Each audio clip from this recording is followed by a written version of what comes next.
What our polling finds is that 78% of Canberrans support voluntary assisted dying laws in the ACT, and that includes 55% who strongly support them. So with those numbers behind them, you'd expect the Labor-Green government here, and quite possibly the opposition as well, to be interested in getting these laws passed relatively quickly. Have one for Mum, one for Dad, and one for the country. And there has never been a more exciting time to be an Australian. Budgets are about choices, Fran, and you show what you value through the choices you make. Dead, buried, cremated. This is coal. Don't be afraid. Don't be scared. The Treasurer knows. Australia's basically done for. We'll just end up being a third-rate economy. A banana republic. How good is Australia? Just follow the money.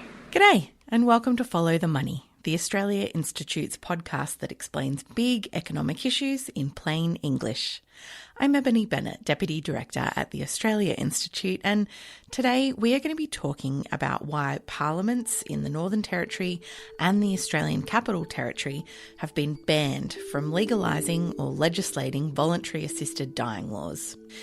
It's all thanks to one man, Kevin Andrews.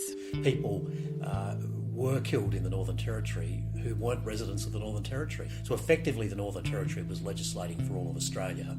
My belief was that the Commonwealth Parliament should have a say about that. Here's the backstory. In 1995, spearheaded by then Northern Territory Chief Minister Marshall Perrin, the Northern Territory Legislative Assembly passed the Rights of the Terminally Ill Act, making the NT the first jurisdiction in the world to explicitly legalise voluntary assisted dying. The Northern Territory will be the first jurisdiction in Australia to legalise euthanasia. This is an historic day for Territorians who want the right of choice over end-of-life decisions. 1 year later, on the 9th of September 1996, Kevin Andrews, a Conservative Liberal backbencher, introduced a private member's bill into the Commonwealth Parliament that, in the end, overruled the Northern Territory's euthanasia laws and prevented the ACT from making similar laws in the future. The world is a very different place from when in 1997 this Parliament determined to take away the power to legislate over euthanasia from the ACT and the Northern Territory. Those jurisdictions were young then, they are mature assemblies now. Back then no state had moved. Now half the states have moved. But since then, a lot has changed, and now the new Labor government and members of the new Parliament are seeking to restore territory rights as a matter of priority. We've now seen 5 of the 6 states pass legislation, and New South Wales is due to bring it up in the next couple of weeks, and so we really are seeing people in the Northern Territory and the ACT very much treated like second-class citizens. And so to discuss this, I'm joined by Bill Brown, Director of the Australia Institute's Democracy and Accountability Program. G'day, Bill. Thanks for having me, Ebony. Bill, the new Minister for Territories, Kristy McBain, has announced that the new government would propose a private member's bill as soon as possible. Why do you think this is shot to the top of the priority list? I think it's a demonstration of just how potent the issue has been, particularly in the territories over the last few years. As you said, it's been over 20 years since the territories were blocked from passing voluntary assisted dying laws, but it's only in the last 6 or so that the states have started legislating for voluntary assisted dying, and the disconnect between what the states are entitled to do and what the territories are entitled to do has become so obvious. Queensland is the 5th state to pass voluntary assisted dying legislation, behind Victoria, WA, Tasmania and South Australia. Euthanasia has been made legal in New South Wales, the historic vote. Australia's largest state, becoming the last to legalise euthanasia. So as you said, there's a number of states that have passed voluntary assisted dying laws, including right here on the ACT's doorstep, New South Wales. So we've found ourselves in this weird position where now that the New South Wales Parliament has legislated for that based on the private member's bill spearheaded by independent MP Alex Greenwich, Canberra kind of finds itself in a weird spot, doesn't it? That's right. Canberra and the Northern Territory, the only two jurisdictions now where voluntary assisted dying is not available. And as you say, right over the border in Queanbeyan, it is going to be available. These things always have a lead time before they're available, but the legislation has been passed. So, yeah, we're in that weird spot where kind of 15 minutes drive away, you know, the laws are totally different, and here we can't even have the debate. That's right. And it's not gone unnoticed by the Territory's politicians either. Members of all parties have criticised the federal parliament for failing to remove this limitation, and more recently the leaders of the three parties in the ACT Legislative Assembly have written to the parliament to make the case that this needs to change. And it's not the first time that the territories have obviously tried to wind back this legislation. It does go back a number of years, and we might touch on that in a second, but very recently we've seen the local paper here, the Canberra Times, has really been pushing hard for a bill to restore territory rights, essentially. We did an event with the Canberra Times at the Australia Institute, along with members of each political party in the ACT, to talk about it. And I found it really interesting because even MPs who personally don't necessarily agree with voluntary assisted dying still thought that the ACT Legislative Assembly should be able to debate that, and so supported repealing this Andrews bill. So there's quite a lot of nuance in the debate, isn't there, Bill? There is, and that might come up for discussion within the Labor Party, because while it would be appropriate to give a conscience vote on the question of euthanasia, is it appropriate to give a conscience vote on the question of the Territory's right to decide? So that might be something that they need to figure out for themselves. And it's a nuance that we see even with some of the strongest advocates for the legislation. So Luke Gosling, Northern Territory MP, has expressed some concerns with voluntary assisted dying, but drawn a stark distinction between his concerns about voluntary assisted dying and his strong belief that the right to decide should be placed with the territories. We in the territories have been fighting to restore our rights for a long time, Deputy Speaker. For a quarter of a century, we've been barred from fully enjoying the same democratic rights as Australians living in the states. And it's ridiculous that we're still forced to explain why people living in the Australian Capital Territory and the Northern Territory are worthy of having equal rights to other Australians, and yet here we are, Mr. Deputy Speaker. So that's interesting. One, I guess, a matter of conscience, and the other a question of democracy itself and who should be able to debate what. That's right, and you saw that back when the Andrews Bill passed as well. It was one of the rare times in the ACT where the Liberal Party has been in government, and figures including Gary Humphries, who'd go on to be a senator for the ACT, then Attorney General, were very critical of the decision, which came less than 10 years after the ACT was given self-government. It kind of felt like it had been given only to be snatched taken away. Yeah. That's right. And as you mentioned, there have been several other campaigns over the years to repeal the Andrews Bill.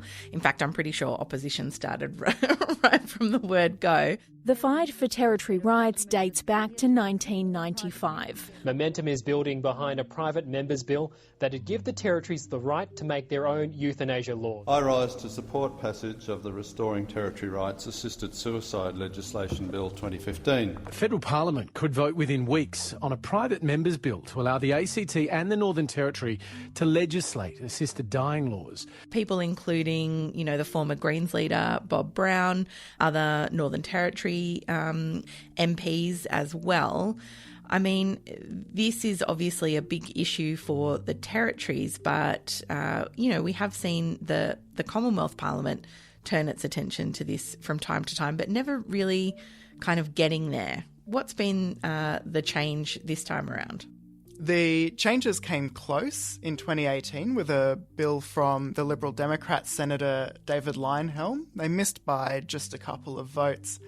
One stark change now is that David Pocock is representing the ACT instead of Senator Zed Cecilia of the Canberra Liberals.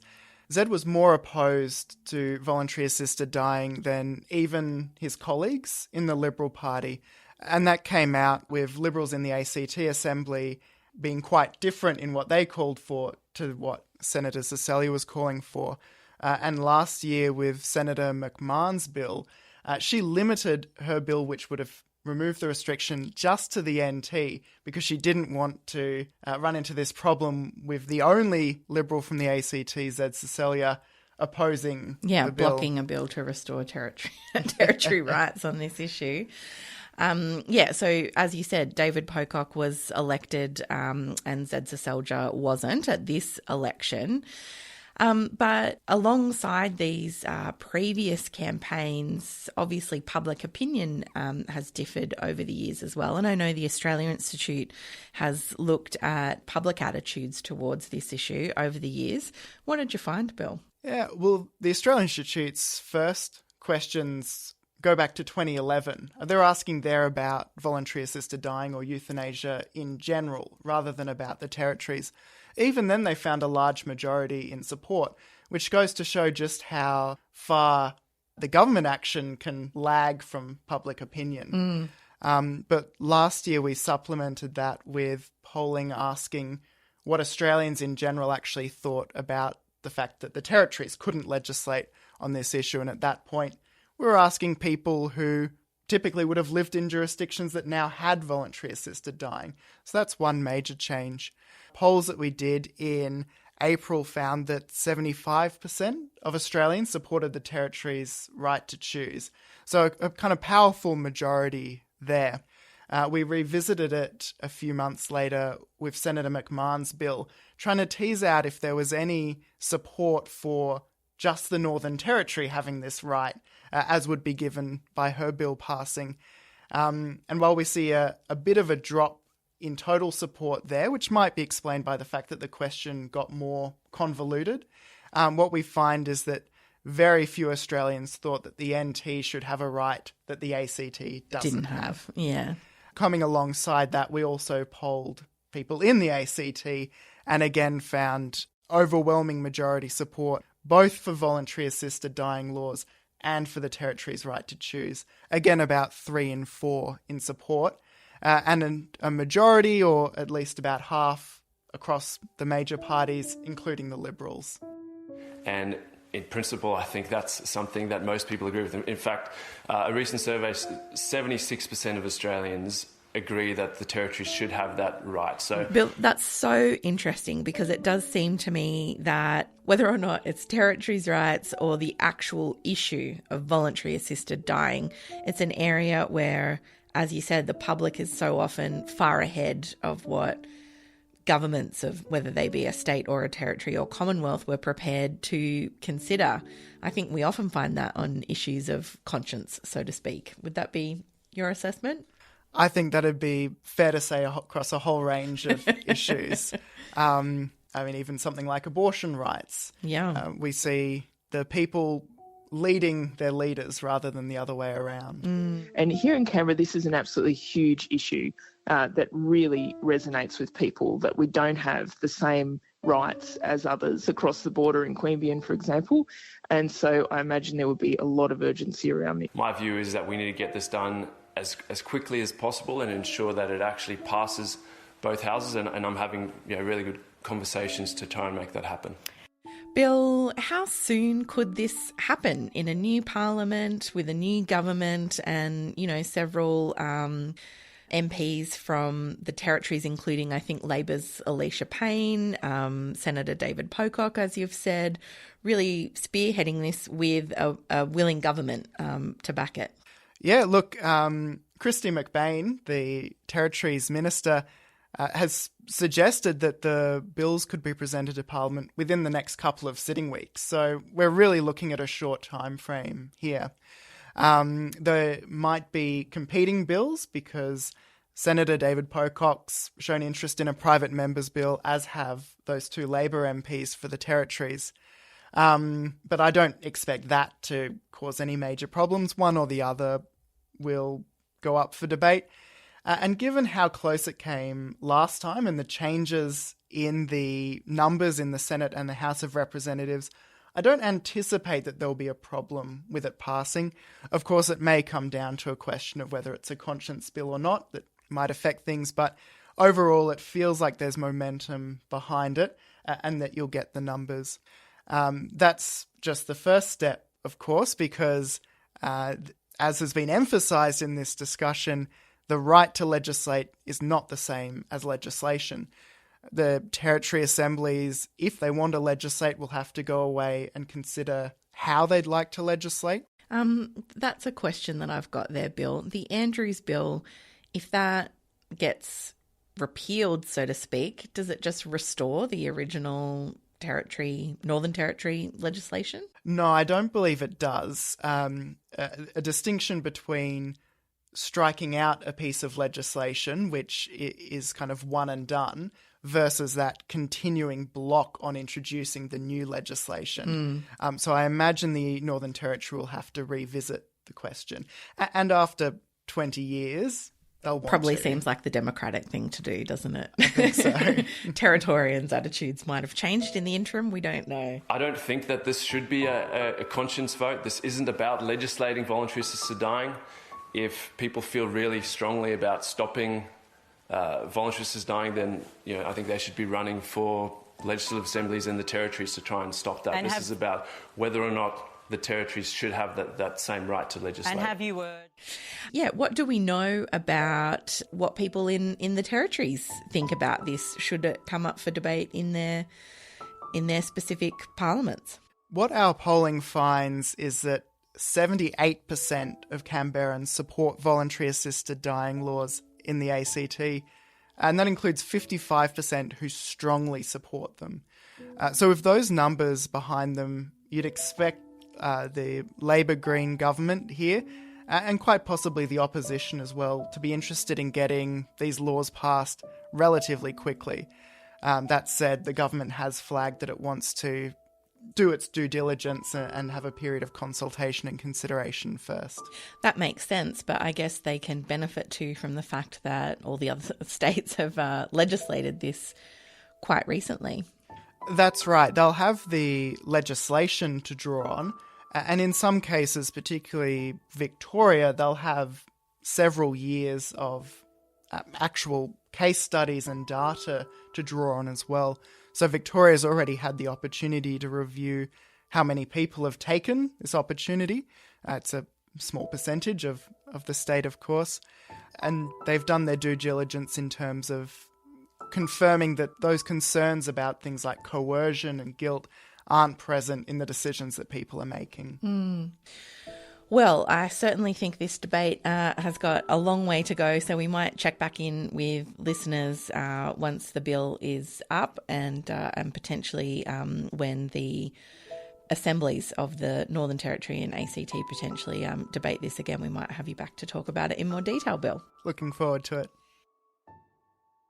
This episode was recorded on Tuesday the 5th of July and things may have changed since recording.